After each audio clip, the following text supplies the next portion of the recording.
And now some really, really good news from Africa. Yeah, really good news from a small, unrecognised state in Africa.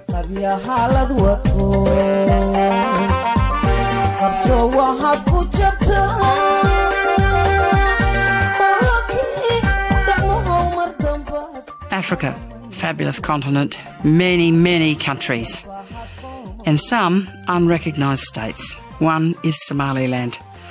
Somaliland broke away from Somalia in 1991. And you know what?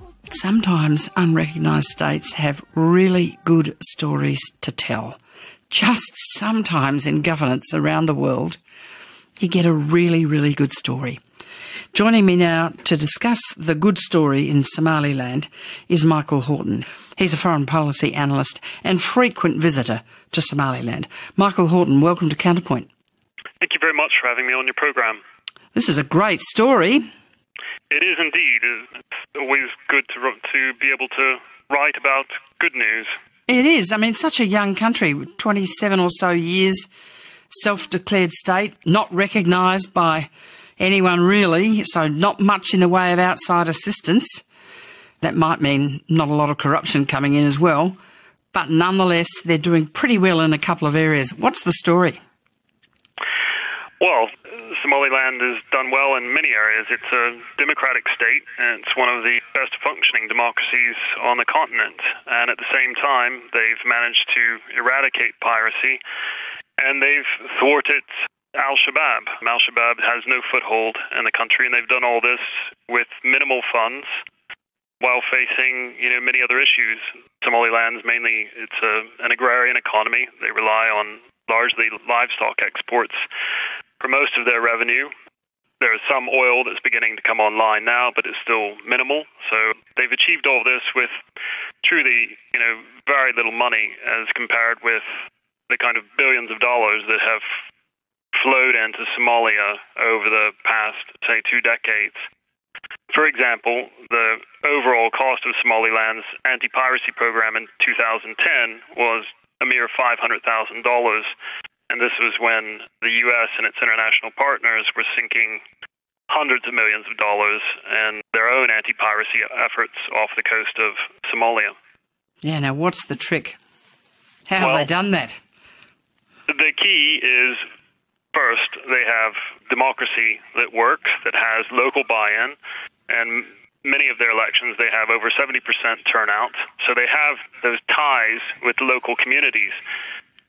And their counterinsurgency programs, their anti-piracy programs are built in some ways the same way. They're built from the ground up. They rely first and foremost on the communities that are on the front lines of this fight. So they've tapped into that kind of local intelligence and got the buy-in from these communities. So they've spent money on a few cell phones and, more importantly, actually recognise the importance of local communities. I don't see this as just, they can do the job. It's when you give people a job, you recognise their importance, the value they can contribute, and that recognition can be important to them. So there's a symbiotic relationship where you both benefit. You may not know that prior to this type of work, prior to retiring, I was in Parliament and I did have a number of portfolios that touched on customs. And we do that in the northern areas of Australia. We have a customs watch program where local communities can sign up, be a part of it, get a customs watch hat or uniforms or whatever. And it's terrific, the sort of information that comes from local people on the ground. It's a very sensible thing to do.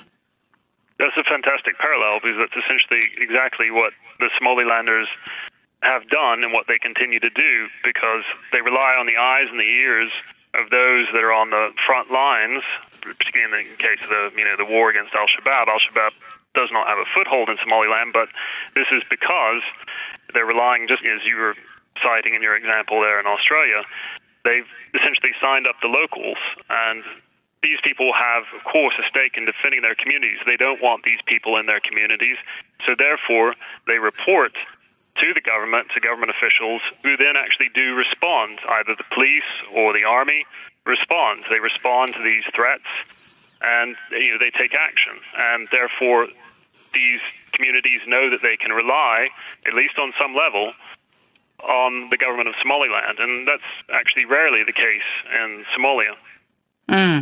I'm talking with Micheal Horton. He's a foreign policy analyst and frequent visitor to Somaliland. And are there lessons we can learn there? Yes, there are. So what that tells us is that with a little bit of money and actually relying on your citizens, and I think it's the latter that's more important, you can do a lot more than you can with, hard weaponry and all the technical stuff you can buy. Really doesn't add up to much unless you have a governance system that is relied on and actually brings your citizens on board.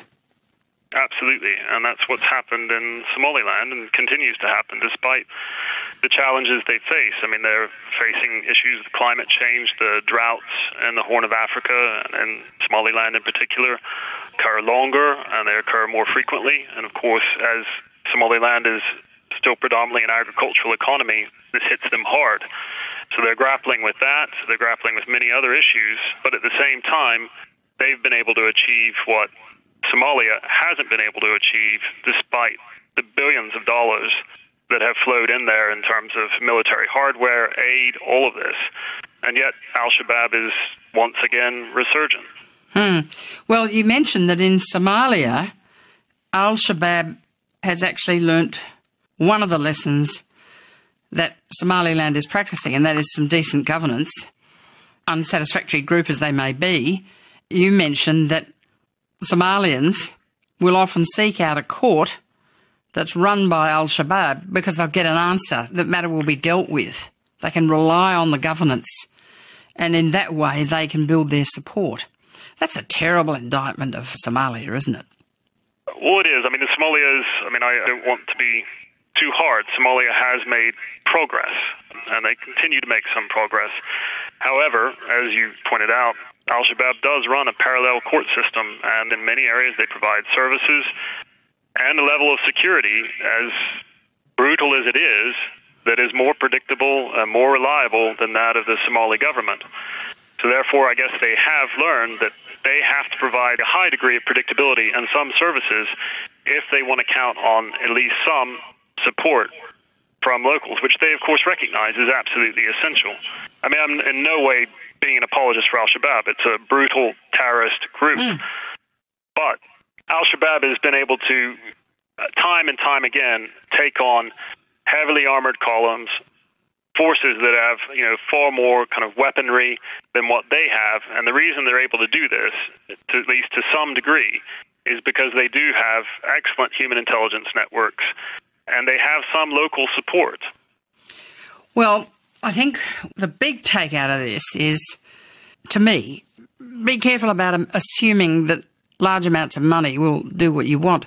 Why is it that people who deliver foreign aid don't always get it, that you need to engage people on the ground, that just giving money or weapons to defend yourself, it's just window dressing, isn't it? You've got to get to the core of the place, and the core of the place is always the people. Absolutely, and of course that is the most difficult. I mean, speaking of the United States, is quote-unquote war on terror.